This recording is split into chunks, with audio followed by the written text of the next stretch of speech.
For those of you who I haven't met, my name is Debbie Terry and I have the great privilege of being Vice-Chancellor of the University of Queensland. Now, before we begin this final session, can I acknowledge the traditional owners of the lands on which we're meeting here today and pay my respects to elders past, present and emerging, and of course also acknowledge our Aboriginal and Torres Strait Islander colleagues who are here with us today or listening online. Now, it really is my great pleasure this afternoon to introduce our final keynote address to bring to a close the 2024 Universities Australia Solutions Summit. And can I use this opportunity to thank everyone who has contributed to the success of the summit. Now, I'm very, very conscious that this is the session that's often referred to as the graveyard shift, so I'm not quite sure what I did to deserve the role. But much more seriously, can I assure you that I'm absolutely delighted to be here this afternoon, given how perfectly positioned this session is to bring to a close what has been a terrific summit.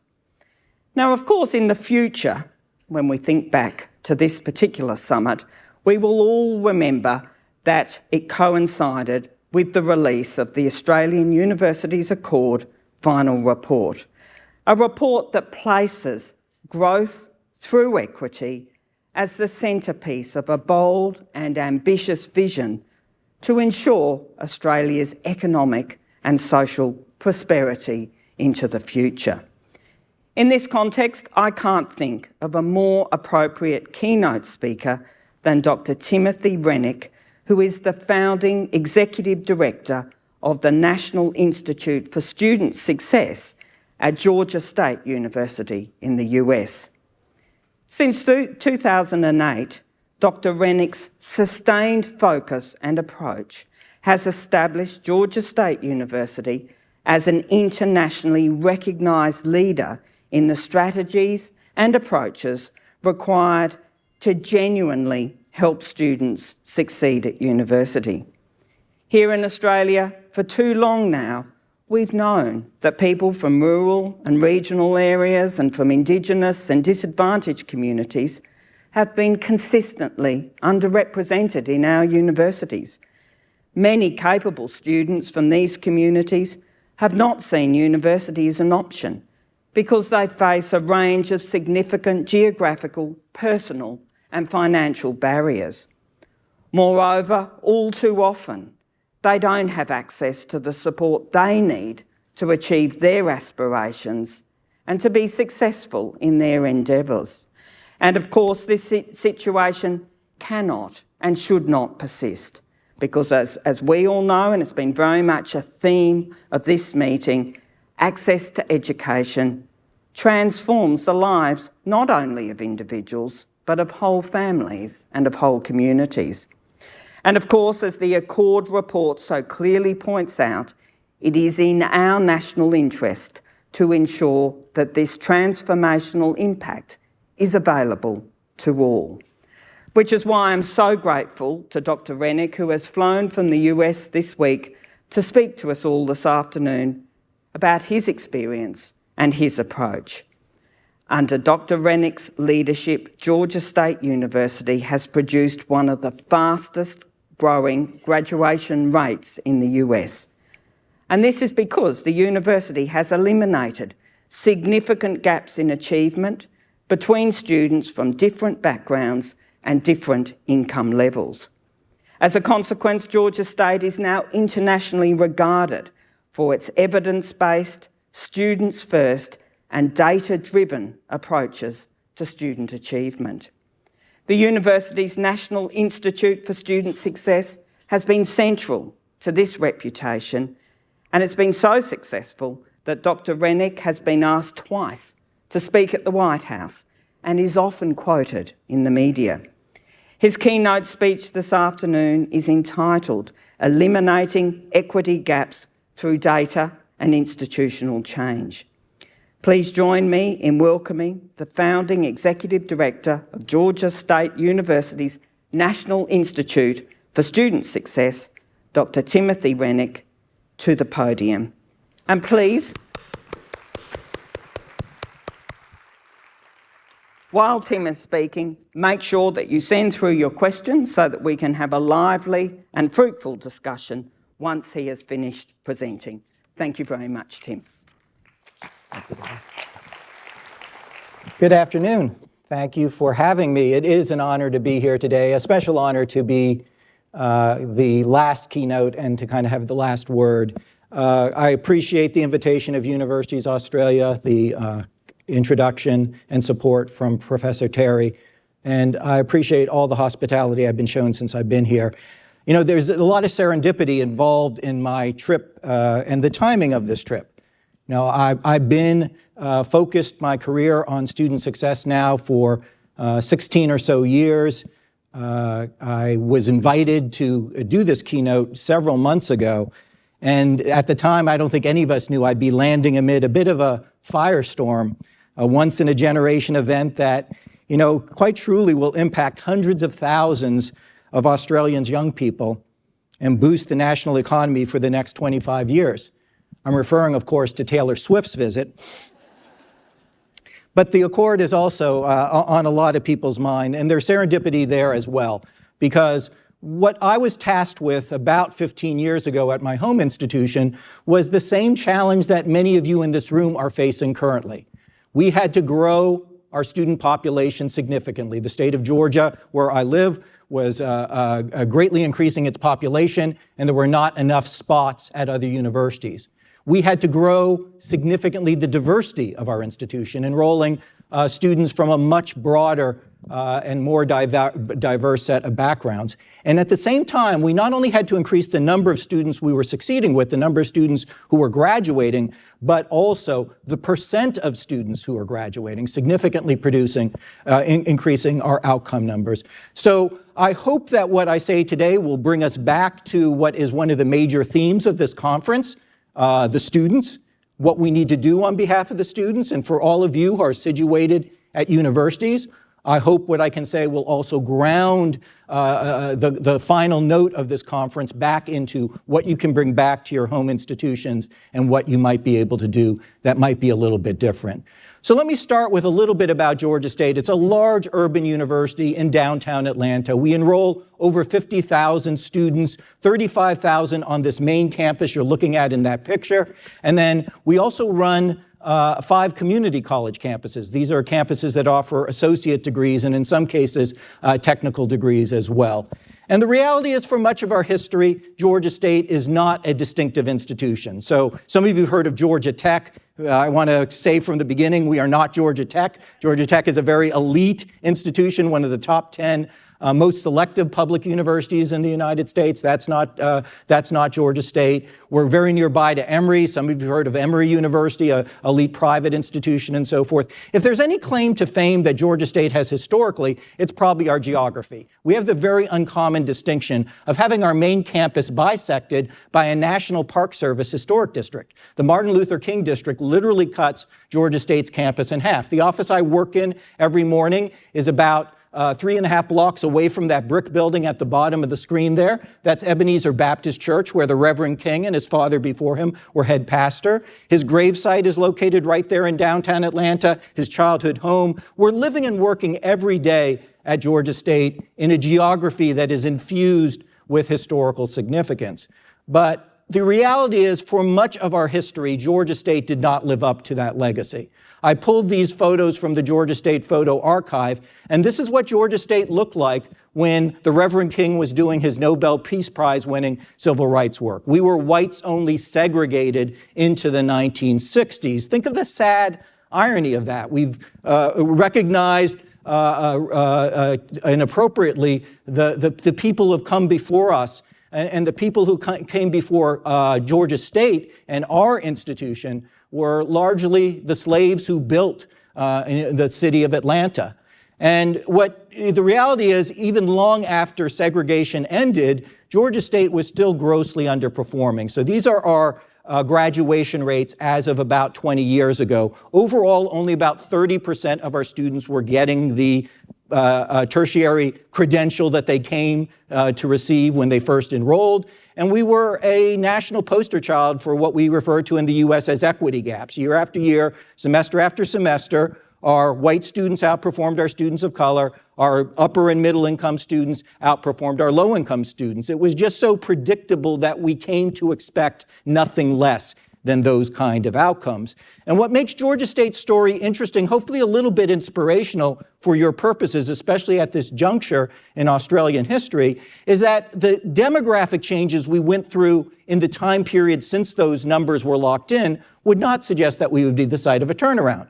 For one thing, we've been getting a lot more diverse. When I came as a junior faculty member right out of my PhD program to Georgia State in the late 1980s, it was still a majority white institution. About 75% of the undergraduates were white. As you can see from this chart, we've gotten a lot more diverse. We became a minority serving institution. That's a federal designation in the US about 15 years ago. And every year since, we just get more and more diverse, to the point now where 80% of the Georgia State population self-identifies as coming from what we call underrepresented backgrounds. These are predominantly Black, Hispanic, mixed-race students who enroll at Georgia State. We no longer have any majority group demographically. Our largest single group now are our Black students, about 40% of the population. Well, as we all know in this room, and it's true in the US as well, these kind of demographic shifts do not usually correlate to improved success rates, improved graduation rates, nor do these. So the other big demographic change we've gone through over the last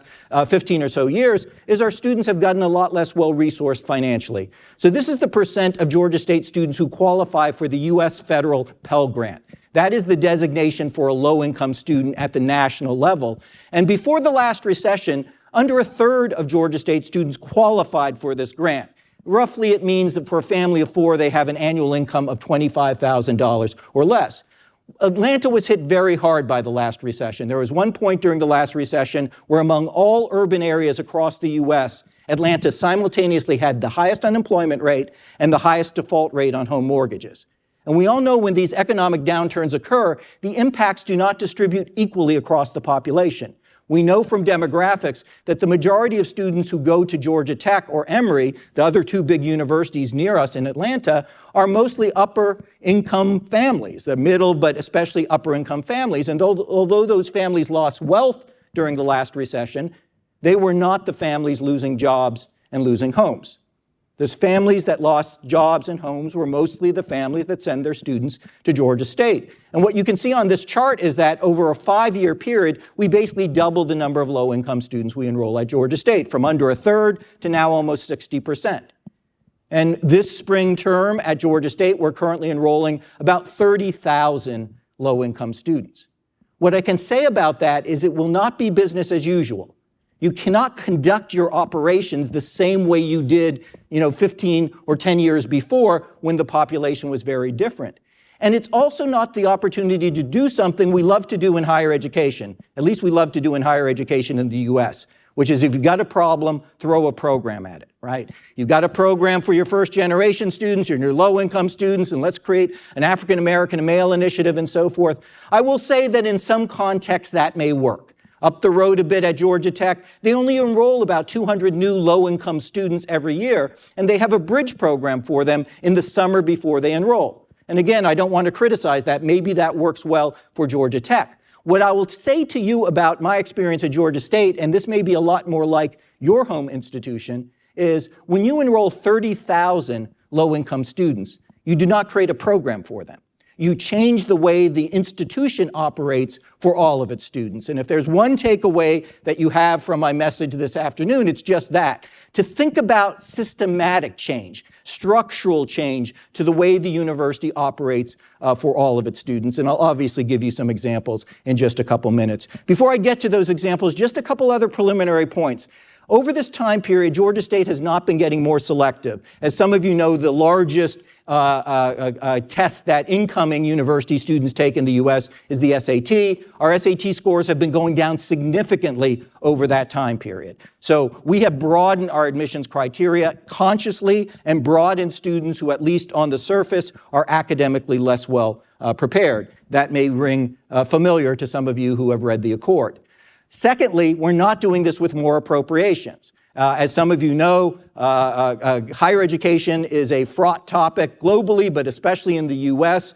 and our state has been disinvesting in our public institutions. So over the period I'm going to discuss this afternoon, we've lost about $70 million in state appropriations on an annual basis. That's an annual drop. And under these circumstances, and you may be thinking along similar lines right now, it's easy to point fingers, right? We're going to improve our student outcomes when the high schools start preparing students academically better, and we can work with them more successfully, when the state starts giving us more money and so forth. But what Georgia State did about 12 years ago now, and I was a central part of this shift, is raise a very different question. Are we the problem? If 7 out of 10 students are coming to Georgia State with hopes and dreams, but leaving with debt and very little to show for it, whose fault is it? Yes, it would be nice to have students who are academically better prepared. Yes, it would be nice to have more money from the government.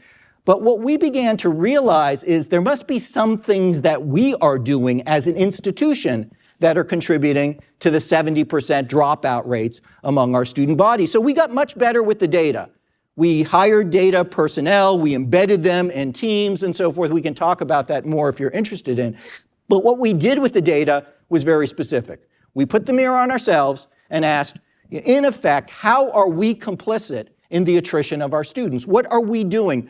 I'm a professor of religious studies. We did not do this to be self-flagellating. We did it because it is very practical. We don't have a lot of control over the high schools and the quality of the academic preparation. We don't have a lot of control over our legislature and its political decisions. We have a lot of control, though, over how we admit students, how we communicate with them, how we register them for classes, how we advise them, how we package them for financial aid, how we prepare them for careers. Why don't we focus on those functions? Because if we find ways in which we are flawed in those areas, we actually have a practical path forward, which is making corrections and then scaling them. So we use the same data teams that we deployed to diagnose the problems to help us pilot and then test alternate approaches. And then when we found something that worked, we scaled it across the whole student body. We just made it the way we do things at Georgia State University. So in the time I have this afternoon, I'm going to share with you 3 examples. I could share with you a dozen, but let me just pick 3. In each case, I'm going to start with an embarrassing data point, a real point that kind of revealed how poorly we were serving our students, and then I'll obviously talk about what we've tried to do to remediate the problem. So here's the first example. About 7-8 years ago, 19% was our summer melt rate. This is a term in the US to refer to the percent of students who not only are admitted to a higher ed institution, but confirm their intent to enroll. So these are students who applied to Georgia State, we accepted, and then took serious actions to say they intend to enroll, typically registering for classes, putting down deposit, coming to orientation and other events that we hosted. And 19% of those students never made it to a single day of classes at Georgia State. So we began to look at the data. Who were these students who confirmed their intent to enroll? In this case, we're looking at fall of 2015, and never showed up for fall classes. And so we tracked them for a full year using national data sets. And what we found is 12 months after they were registered to start their courses at Georgia State, almost 300 students hadn't attended a single day of post-secondary work anywhere across the United States. They had just melted out of the college-going population even before university work began. So we've talked about the insidious nature of some of our structures and equity issues across higher education. Here's a prime example. Even before the first day of university courses, there are a subset of students who are getting winnowed out of the process. And look at the profile of these students. Disproportionately non-white, disproportionately low income, exactly who we need to succeed with at scale, and they're not even making it to the first day of classes. And so we then did another data analysis, said, what links these 300 students together? What is in common? And what we found won't surprise you. It's not that these students, after graduating from high school, applying to university, getting into Georgia State, coming to orientation, putting down a deposit, registering for classes, woke up some morning a month before the start of classes and said, you know, I changed my mind. I don't think I'm going to university at all. What linked these 300 students together is that they failed to navigate some of the bureaucracy that Georgia State had created. We counted about 14 different steps that students need to complete to be ready for the first day of class. And what these students were bound together by, is their failure to succeed with one of those steps or another. More than that, and more insidiously, every single one of those 14 steps, when we looked at them closely, disproportionately impacted in a negative way students from underserved backgrounds. So these processes were themselves part of the equity gaps we faced. So for the next cycle, which was the fall of 2016, we made 2 changes to the way we onboard all of our new students to Georgia State. The first thing we did is create a portal. The portal takes the students through those 14 steps. It's color-coded. When they log on and complete a step, it changes color. There are resources there on the page and so forth, all nice and good. But the big advantage of the portal is it began giving us better data about individual students. We used to know a student was engaged, and then we stopped hearing from them. Now we know a student was engaged up until the point where, for instance, we asked for their immunization records, and then we stopped hearing from them. So we can reach out with much more specific help for that particular student. In fact, since we've been collecting these data, we've made policy changes at Georgia State. We now have a mobile health clinic that parks outside of every orientation during the summer before fall classes. So when students and parents come to campus to learn about the university, they can get immunized for free on the spot. It costs us about $60 in immunization, but even from an ROI perspective, it's a no-brainer, right? You give the students the $60 immunization, and they're back paying university fees in the fall. But my field in religious studies is religious ethics, and it's also the morally right thing to do. It makes no sense to take low-income first-generation students and send them back to their home district saying, oh, don't come to campus till you've been immunized for measles. You might as well tell them, don't come to campus till you can come up with $5,000, because they don't have, in most instances, the bandwidth and the context to solve that problem on their own. The second thing we did, and this got more attention, is we became the first school in the US to scale AI. This is in 2016 as a tool to help students. What we did is we built a chatbot, a texting platform using AI to automatically answer students' questions as they were coming into the university. The problem was a geographical one in some senses, because these were students who had already finished their high school, had graduated, and then they have 3 or 4 months before they start at university. They're not on our campus, so we can't help them directly in an obvious and physical way, and they're no longer with their high school teachers and counselors and so forth. So what we built is a knowledge base, initially over 2,000 answers to commonly asked questions by our incoming students, questions about registration and housing and parking and all the kinds of things that new students wonder about. And we work with a tech partner to put all these responses on a smart device. It's not an app. We didn't want students having to navigate a new app. They just go onto their texting platform, begin a conversation with our school mascot. You're looking at him right there. The panther is called Pounce. And so they begin to talk to Pounce, and if the question, or excuse me, the answer is in the knowledge base, what the AI does is uses algorithms to pull the right answer out, or make a determination there's not a reliable answer in the knowledge base, in which case the AI takes the answer as question, delivers it to a staff person who writes and vets a response and adds it to the knowledge base. So Pounce is constantly getting smarter. And so we were curious about how effective this new tool would be. The students didn't tend to come to campus to get the answers. They certainly didn't respond to phone calls or emails and so forth. Would they respond to the text? We thought we would maybe have 5 or 6 questions answered, 5 or 6,000 questions answered in the 4 months before the start of fall classes. Just for our new incoming students, we had 185,000 in 4 months. Average response time to a question was 4 seconds. We looked at the data, we found interesting things. The use of the chatbot was heavier at 12 midnight than at 9 in the morning. That's an indictment of our business practices, right? And it's an equity issue, because it's the students who have jobs, it's the students who have child rearing and healthcare responsibilities and so forth, who can't show up to get answers at 9 in the morning or 3 in the afternoon. And by having a 24/7 tool for these students, they were able to use it disproportionately well. We also did focus groups with the students after that first summer. What did you like? What didn't you like? The most kind of sobering thing we heard is a number of students telling us, I asked the chatbot a question I wouldn't have asked a human being. You know, if you can't get your financial aid form completed because you need access to your father's taxes, but you haven't seen your biological father in the last 2 years, the last thing you want to do is go into some stranger's office and spill out your family's personal history. The students knew it was a bot. They liked the fact that they didn't have to feel judged, they didn't have to feel embarrassed, and they could ask questions freely. So did this make a difference? Relatively low cost, but scaled changes to the way we onboard students at Georgia State.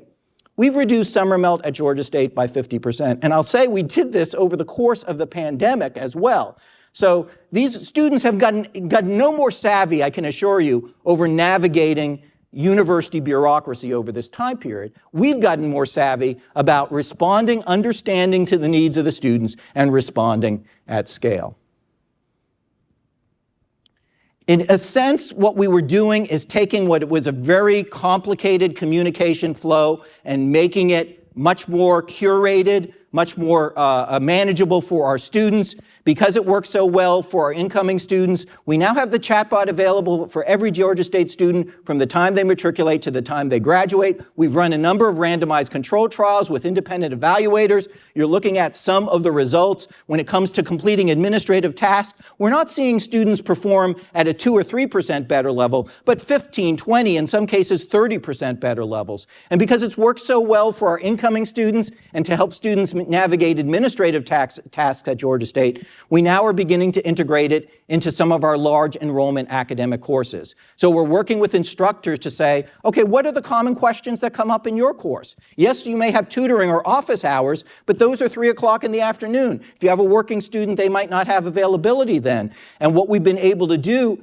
is, through the use of this chatbot, improve final grades in these courses, not by a small amount, but by a significant level. And what we've seen repeatedly, we're talking about a 7-point increase in average grades for final grades for the students on the chatbot. What we've seen repeatedly at each one of these studies is the benefits are disproportionately strong for students from underserved backgrounds. I'm happy to say in December we were just awarded, one of 3 institutions awarded an almost $8 million grant from the U.S. Department of Education. Over the next 4 years, we're going to be piloting and then scaling the use of the chatbot in introductory math and English classes across Georgia State and 2 other institutions.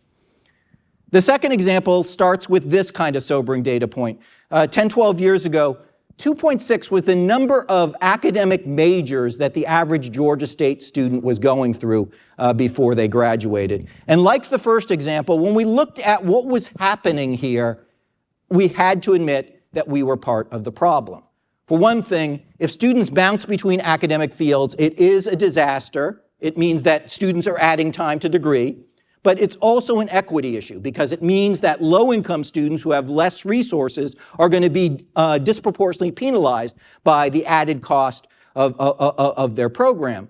And we had to admit we were the problem. We had designed Georgia State, and I know some of your institutions are designed, many of them are perhaps designed this way, to assume that students know what they want to major in as they enroll. That may have worked 30, 40 years ago, where most of our students were white and middle income and coming from professional families. But when you look at the student body at Georgia State today, 80% non-white, 60% low income, mostly first-generation students, how logical is it to think that among the 86 different bachelor's fields that Georgia State offers, that the students are going to come in and know in their first semester of enrollment what they want to major in? So what we had to think about was a design change, to redesign the university to serve our students better. We enroll all of our first-year students now in learning communities, groups of 25 students who travel in all their first semester classes together, ideally 5 or 6 classes. They're seeing the same faces. We can't afford to cap all the classes at 25 enrollment, so even if you're in a big lecture hall, you'll still have 24 familiar faces. And we know from national data that one of the main reasons why first-generation students drop out of university is because they feel they don't belong. Well, how thoughtful are we in really creating an environment where students can feel like they belong? It was for generations the case at Georgia State. We would just randomly throw them into first-term classes, and they may never see the same face twice. Now they know that there's a group of students who they'll see in all their classes. They do the heavy lifting, right? They develop friendships and study partnerships and so forth. From that structure alone, just by registering the students in a different way, we saw significant improvements in first-year grade performance and in first-year retention rates. But to deal with the problem of our first-generation students who really didn't have a clue about what they wanted to major in and were adding time to degree, we organize all these learning communities around meta-majors. We don't try to force a student to pick among our 86 different fields. We try to find a general area of interest. Are you interested in business, the arts, STEM? If so, we find 24 other students who share that interest because it allows us during the first year to push programming at these students. We'll have open houses in the departments within their chosen area. So in the business departments, the students can visit marketing and finance, learn more about it. We'll do alumni panels, give them a fighting chance to make an informed decision about what they want to pursue. We're using data scraping tools. What we do now is use data scraping technologies to find our alums on websites like LinkedIn, but there are 100 others like that where you can scrape publicly accessible data to see who had graduated from Georgia State and what they're currently doing. And we take that data and give it back to our entering students as part of their decision process. Here's an example from political science, where if you're interested in political science at Georgia State, you're able to see what Georgia State political science alums are actually doing, what companies or organizations they're working for, what are their average salaries, what are their career paths, and so forth. We've done simple things like a seed grant program for our faculty. Any faculty member who teaches an introductory course to any discipline at Georgia State can get a small seed grant to help them develop at least one assignment in that introductory course where the students are compelled to think about the career competencies they're learning in the class. And the example up on the screen, it's American history, and the students are given this assignment where they're given a primary data set of American historical data, and then one of their assignments is to learn how to use data visualization tools and come up with a way of representing the data in that fashion. We now have about 150 introductory courses at Georgia State that when students take the course, they're also thinking about, oh, this is what I can do with this field after I graduate. The collective effect of these systematic changes to the way we register students from the first semester and push programming and support them to think more about the post-graduation implications of their academic choices has meant that we've driven down the number of students who are bouncing around between different academic fields by about a third just over the last 5 or 6 years. And I'll show you in just a second what that means for average time to degree. Before I get to that, the third example I'm going to share starts with this sobering data point, that 10, 12 years ago, there were almost 6,000 students a year who were stopping out of Georgia State. These were not students we were barring from enrollment. These were students who were eligible to come back, but just elected not to. And I know it's a problem on all of your campuses as well. And so we did a big-scale study. Here's a recent iteration of it. In this instance, we looked at 75,000 students starting back in 2013 because we wanted to track them for a full 8-year period. And the numbers are really sobering. What this chart shows is what is the difference for students who started in fall 13, 14, or 15 between those who stopped out for even a single semester and those who never stopped out along the path to getting, in this case, their bachelor's degree. And the difference in graduation rates is 50 percentage points. These are students who think they're stopping out for a single semester only to come back again. What the data show convincingly is that for 3/4 of those students, they're stopping out and never going to come back to your institution and complete their degree. So 24% overall across 75,000 students graduate if they stop out for even a single semester. And what we found were interesting things in the data as well. One that I was most surprised about is seniors, the students in their final year, are some of the most vulnerable students. Because while they've figured out university, life is much more likely to get in the way of students who are further along in their not only academic careers, but in their lives. Jobs, families, running out of aid and support as well. So what we did is engaged in a big data project. This was back in 2012. We used 2.5 million Georgia State grades, 140,000 student records. What we were trying to do is find in the data any indication, any statistically significant behaviors, academic behaviors that correlate in a significant way to students who stop out. What are these students doing 6 or 12 or 18 months before they stop out that might give us an early indication? The obvious logic being, if we have an early indication, maybe we can create an intervention to prevent them from stopping out in the first instance, because we know once they stop out, their chances of graduating go down by 50 points. So what kind of things are we tracking? We thought we maybe find a few dozen statistically significant predictors of students stopping out of Georgia State, we found 800. And so what we've been doing at Georgia State since 2012 is every single night tracking every single undergraduate for every single one of those 800 risk factors. That may seem phenomenally complicated, but these are the kind of technologies that are now within your grasp. We're obviously not doing none of this manually. As we update our student information systems, we're looking for behaviors. If a student triggers the behavior, then the next morning, a staff person assigned to that person gets an alert that says, one of the students you're responsible just completed a risky behavior.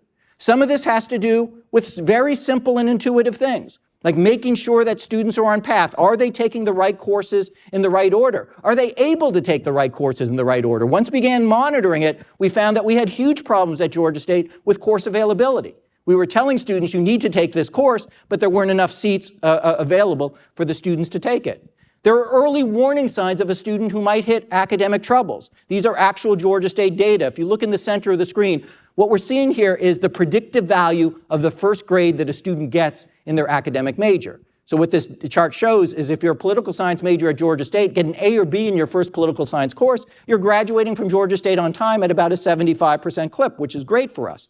You get a C in that first class, you're graduating on time at a 25% clip. But what had we done for generations with those C students? Nothing, right? You just pass them on to upper level coursework where the data shows us that 75% of these students will begin to suffer. They'll drop out.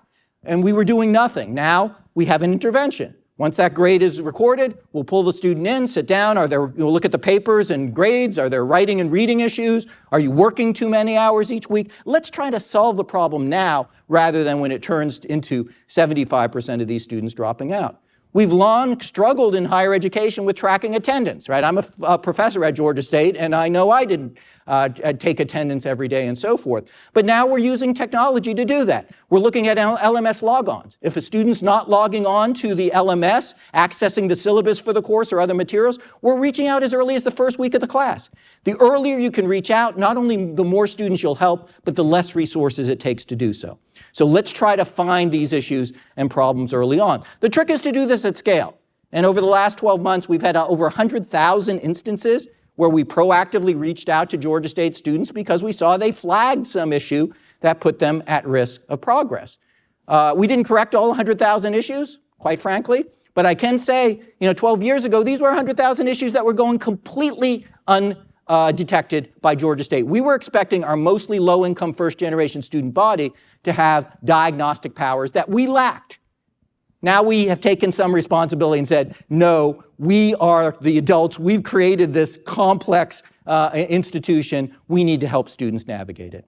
So what happened when we launched this predictive analytics-based advising? The very first semester we had it in place, we saw a significant improvement in retention rates. That was surprising that the gains came just that quickly. As I alluded to a little while ago, we've seen significant drop in average time to degree at Georgia State. We've cut almost a full semester over the last 7 or 8 years out of the time it takes a student to complete all of their bachelor's degree requirements. You hear a lot of talk about debt load, especially in the US. But at Georgia State, even though the national average for a bachelor student across the US is a graduating debt load of $37,000, at Georgia State, it's $16,000. And it's $16,000 because of programs like this that say, let's get students the advice they need so they can navigate quickly. And this is another equity issue, because every time you cut a few months off the time it takes the average student to get a degree, you'll be helping more students graduate, but you'll be specifically helping more low-income students graduate. So what is the net impact of predictive analytics-based advising? We just completed a 6-year randomized control trial with an independent evaluator. Their estimate is that it's helped improve our institutional graduation rates by 7 points overall and by 15 percentage points for our black students. And one last point about predictive analytics. When we first launched back in 2012, there was overall support from our faculty, but there was a minority group that was fearful that we were, as they put it, creating a system for moving students to easier majors. Their fear was if we advise students proactively by percentages and probabilities, they'll all end up taking the easiest courses and pursue the easiest majors. We can say now at Georgia State, we've done this for 12 years, we've had 700,000 interventions with students. Just the opposite has been the case. That we've seen the biggest increase in some of our most difficult majors. Our STEM majors are up over 100% overall, and the biggest gains, again, are for students from underserved populations. Not because we've had a huge increase in students declaring STEM majors, we've had a huge decline in students declaring STEM majors and then wiping out after a semester or two, because we're catching problems earlier on and getting the students the help they need. So I'm going to close with just talking about some aggregate impacts of these, taking these systematic approaches and applying them across an entire student body of 50,000 students. Well, one is it's changed the reputation of Georgia State. I wouldn't be standing here if we were still using the old model. This was campus a couple years ago. You'll probably recognize the gentleman on the right. The most interesting thing about Bill Gates' visit is we didn't even invite him. He was going to do a keynote in downtown Atlanta on World Health, and a couple weeks before he is scheduled to give this talk, his people reach out to us and say, well, Bill's going to be in town on this date. Would you mind if he dropped by for a couple hours to learn more about what you're doing with technology and data to help low-income students? And we said we would allow it just this one time. But he spent 3 hours playing with the chatbot and the predictive analytics and so forth. That's important for an institution that has the fraught moral past that Georgia State does to begin to be recognized for doing things that are right. Another impact from these scale changes is it's put the university on a much stronger financial footing. So there's an ROI calculus to doing student success well. And the reality is, as we were getting our appropriations cut by the state of Georgia, we were also holding on to a lot more revenues. Every 1% we improve our success rates with our students, hold on to more students, it's worth about $3.3 million a year in additional tuition and fee revenues to the institution. Well, over the time I've been describing to you this afternoon, we haven't improved by 1 point. We've improved by 25 percentage points. So we're talking about $80 million or so of additional money coming into the university. But as you heard, I'm a religious ethicist, so my motivation is not to please Bill Gates or our chief financial officer. It's this, that despite the fact that over the last decade we've doubled the number of low-income students we enroll and doubled the number of non-white students we enroll at Georgia State, we're graduating 3,500 more students every single year. That's an 84% increase. Even better, while we're up 84% overall, the biggest gains over that time period have come for our students from underserved populations. Our Black, our low-income, our Hispanic, Latinx students have improved in degrees awarded by 120 up to 200%. Because the disproportionate gains have come from students from underserved backgrounds, that's greatly impacted our graduation rates. They have not improved incrementally. They've truly improved exponentially. We're talking about, for some demographic groups, the doubling and the tripling of graduation rates over a 10-year period. And because the gains have been disproportionate for our Black, Hispanic, and low-income students, we've had 7 years in a row now where our Black, Hispanic, and low-income students have graduated at or above the rate of the student body overall. So if you're a new student coming into Georgia State this coming term, your race, your ethnicity, your income level does not predict how likely you are to walk away with a degree. And we know that's how it should be across the globe when it comes to higher education. But the fact that it's so rare indicates that we still have a lot of work ahead of us. And this institution that's in the shadow of the Martin Luther King District and that was segregated into the 1960s and still grossly underperforming for our students of color as recently as a decade ago, now, and it's been for 6 years in a row, graduates more Black students with bachelor's degree than any other college or university in the United States. And thank you.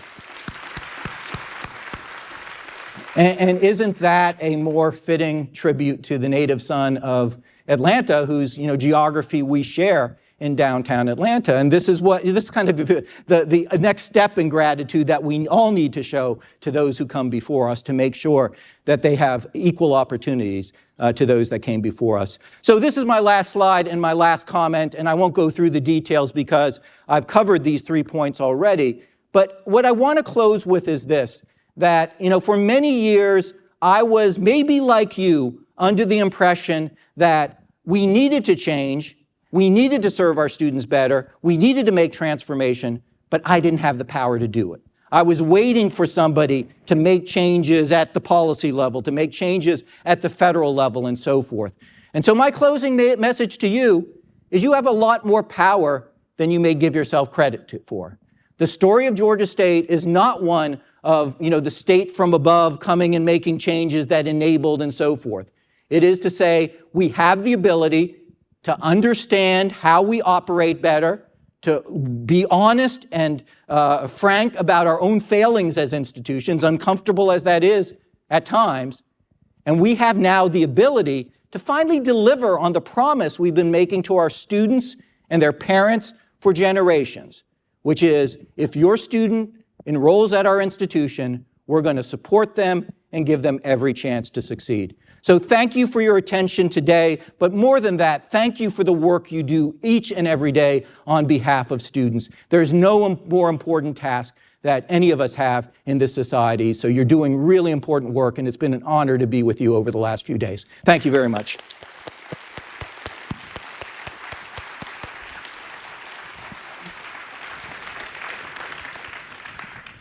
Well, thank you very much, Tim, and I know everybody in the auditorium today will agree with me. That was truly inspiring and a really appropriate way to finish our summit here this year, given our central themes coming through the Accord, but really impressive what you've achieved. And thank you for sharing your journey with us. And I know there will be lots of people in the audience taking down notes, thinking through how this might apply to their institutions, to our institutions. And I can say from my perspective, listening to some of what you talked about, perhaps how difficult some of our institutions are to navigate, it certainly, there were many points where I thought, yes, I can really understand that. There are some questions that are coming through, and I do encourage people to put other questions in because we do have a little bit of time. I think what's coming through, and it came through in a couple of the very early questions, and certainly something that was on my mind as you were speaking, and in fact after we had a preliminary discussion a few weeks ago. A lot of this is about cultural change within your institution. How did that occur? And what were the challenges? It's an absolutely appropriate question, one I get asked all the time. And I'll say, having gone through this work for 15 or so years at Georgia State, and now we're working with 70 other institutions in my capacity as director of the National Institute for Student Success, 10% of it is data and technology and 90% of it is culture. And you need to have a strategy, right? It's not going to happen on its own. You need to have a strategy. So a few things that I think have worked at Georgia State that I would commend. One is it's hard to convince smart people to change. And that's maybe the biggest challenge with culture at universities is it's only smart people, it's credentialed and degreed people. So make sure you collect good data. We've, from the very beginning of our pilots, collected data. We've often invested not a lot of money, but $10,000 here or there to have independent evaluators come in and run the studies. The first time we launched the chatbot, one of the interventions I discussed, in the summer of 2016, we hired the national leading researcher in texting technology for students at Harvard University. Said, would you be interested in running a randomized control trial? And she only charged, I think it was $15,000 to hire some graduate students and so forth. She conducted the whole randomized control trial. So the next few months, at the end of the pilot, we had not only data, we had data that was being published by a Harvard researcher. It's actually, you can go back and find it. It was a cover story in the Harvard Business Review. So, you're trying to convince faculty members that this is something that is worth their attention.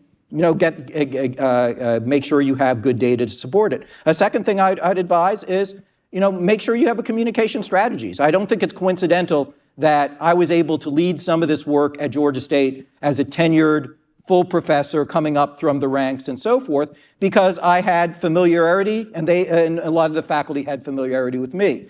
To just kind of bring somebody in and think that they're going to be able to do these things may be overly optimistic. So have a strategy, use the data, try to build consensus from within the tools that you already have available at your institution.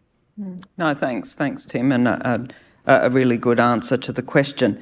It was turned around in a second question and really reflecting on the fact that often these kinds of observations about our own institutions can be deeply uncomfortable for staff. You know, they feel they've been doing the right thing, they're very committed to what they're doing, and suddenly they're exposed to data which says to them, no, we could do this a lot better.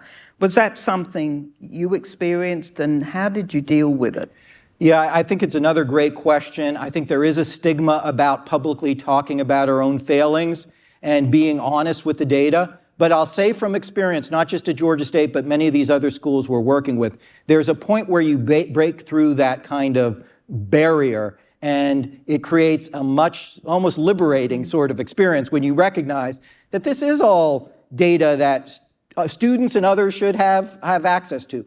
It doesn't mean you have to shame anybody or any program. I'll tell you, one of the simple things we did 10 years ago that was transformative at Georgia State is we began once a year publishing and then sharing at a high-level meeting chaired by a university cabinet and president and so forth, average time to degree by every academic program. And at first it was, you can't put that data out there because it's... But then we realized that until you get that data out there, nobody's going to act on it. The first time we ran that data, we were all shocked that the academic program at Georgia State that took the longest for students to complete was not neuroscience or biochem, it was studio art. And the studio art faculty hadn't realized they were an outlier. They were all involved in their day-to-day activities. It turned out that because it was studio art, the senior year required an exhibition. And the exhibition, which was designed to take a semester, was taking sometimes 2 years to pull off. And once the faculty as a group in studio art realized, oh, this program is not working the way we designed it to, they went back and corrected it. It didn't take any shaming. I didn't have to go speak to them about it and so forth. The data can, when you deal with smart people, they will have a competitive instinct, and they care about students. They'll want to perform at a higher level. Just get the data out there. And we've done that to the point where every single course section at Georgia State now, we release the average grades and the grade distribution at the end of every semester. And we release it not on some coded website. Any student can go and log on. The feeling was, if you run a department, and I was a department chair at Georgia State for a number of years, where a student can cherry pick which course they take and get higher grades because of that, shame on you.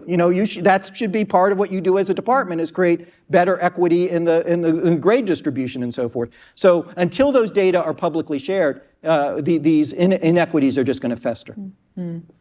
No, Tim, and great sort of overview of the kind of data you use, and it's very impressive. One of the questions goes to some of the other data that, certainly we pay a lot of attention to in Australia. Have you seen changes in employer satisfaction or employment rates as a consequence of these changes? Absolutely. And so I'm not sure where you stand across Australia with tracking some metrics. One of the ones I would commend that goes well with everything we've heard about with the Accord is a good universal metric for tracking social mobility. Don't just track salaries. I can tell you across the U.S., the easiest way to predict what a student's salary will be in the first 5 years after university is what was their family's salary before they matriculated. So that is not a great indicator. Harvard students, get really great salaries when they graduate. It doesn't mean that what happened at Harvard was something that particularly boosted those students. It means that they came from privileged backgrounds and have lots of connections. So what we've spent a lot of time working on in the US, and I commend to you the work of a Harvard researcher named Raj Chetty. Raj Chetty's work is all about social mobility. What is the economic status of the student as they matriculate, and where is that, for instance, 10 years after they graduate? And I'm very happy to say that Georgia State is now one of the top 10 institutions among over 3,000 in the United States when it comes to social mobility, taking students from the bottom quintile of Americans by annual household income and moving them to the upper half of Americans 10 years later. That's what we should be about. If we're all about equity, it's about how we can help students improve their lives. And it's not just about money. I don't know how many of you saw in December, the Brookings Institute out of Washington, D.C. released a study across the U.S. that showed that the average bachelor's degree holder in the U.S. now has a life expectancy that is 8 years longer than an individual who only has a high school diploma. That is shameful. The details are in part because the jobs that the bachelor's degree holder often come with health better health care and better support and better resources and so forth than the students with high school diplomas. So, we need to move towards more equitable outcomes, not just from an income level, but from a quality of life as well. No, it's a really good point. We often talk about transformation, but actually articulating what does that look like in terms of social mobility, in terms of health and other outcomes is an excellent point. There's a more detailed question here that goes to some of the performance per group of Georgia State students. So the stats are great for obviously your Black Americans and Hispanic. What about Native American students? Yeah. This is probably a very sobering chapter, but we have very, very few Native American students in Georgia, and that was by government design back in the 1800s. There's something called the Trail of Tears, where basically the federal government moved the native populations, the indigenous peoples, out of Georgia and the South in general to states like Oklahoma and so forth, giving them lands there and then backtracking on those promises and taking over those lands as well decades later. So our number of Native American students at Georgia State is under 0.5%. Right. No, thank you for that clarification. We've only got a couple of minutes left, and I'm going to take one question that I've got here, and then I've got one from myself.